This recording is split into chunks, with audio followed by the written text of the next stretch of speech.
Last 5 years এ যতটুকু progress হয়েছে, লোকজন যখন চ্যালেঞ্জের মধ্যে পড়ছে, ওই চ্যালেঞ্জে না পড়লে হয়তো ঠিক একই রকম প্রোগ্রেসটা হতো না। এটা একটা বড় অপরচুনিটি হয়েছে যে লাইক এই চ্যালেঞ্জের কারণে যে লোকজন জানতে শিখেছে যে তার নতুন অপরচুনিটি কি, নতুন মার্কেট কি, নতুন প্রোডাক্ট কি হতে পারে, কিভাবে কাস্টমারদের কাছে রিচ আউট করা যায়। কারণ হচ্ছে সে যখন একটা কাস্টমারকে ডিরেক্টলি রিচ আউট করতেছে, তার স্ট্রেংথ গুলোকে সে ওখানে প্রেজেন্ট করার একটা সুযোগ পাচ্ছে ডিফারেন্ট ওয়েতে। হ্যাঁ ঠিক আছে, যদি একটা ট্রেডিং অফিসের থ্রুতে কাস্টমার রিচ আউট করে তাহলে পরে একটা পার্টিকুলার প্রোডাক্টের জায়গায় ডিফারেন্ট অপশন পাবে, বাট তার যে ভ্যারাইটি গুলো আছে সেটাকে প্রেজেন্ট করার জন্য সে সুযোগ পাচ্ছে। So I would say it's a opportunity. যদি আমরা বলি যে কস্টিং এর ক্ষেত্রে, ডেফিনেটলি লোকজন যখন কোভিড একটা বড় সময় ধরে ঘরে ছিল, ডেটা অ্যানালাইসিস বা ওই কস্টিং এর অ্যানালাইসিসটা তখন আরো বেড়েছে।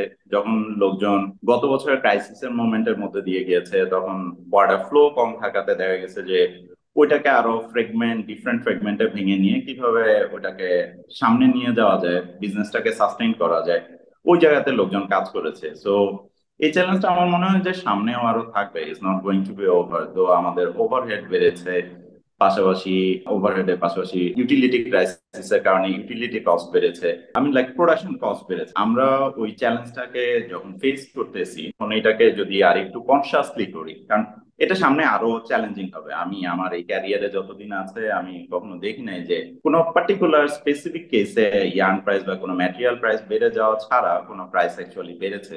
এতদিন ধরে কমার উপরে ছিল, যে প্রাইস দিয়ে আমরা শুরু করেছি কমতেই দেখেছি, বাড়তে আর দেখা হয়নি। তো বাস্তবতা হচ্ছে যে সামনের দিনগুলোতে হয়তো আরো চ্যালেঞ্জিং হবে। আমাদের যেটা মেইন স্ট্রেংথ ছিল যে লো লেবার কস্ট, ওই জায়গাটাতেও আমরা অতটা আগানো না, বাট স্টিল আমাদের ইফিসিয়েন্সির জায়গাতে আমার মনে হয় যে আমরা অনেক পেছনে আছি। এটা not only production, it's also about merchandising process, procurement process, material sourcing process. এই এরিয়াগুলোতে অনেক বড়ভাবে কাজ করার সুযোগ আছে। যদি সাস্টেইন করতে হয়, এটা আসলে আমার কাছে মনে হয় না যে খুব ভালো বিকল্প আছে।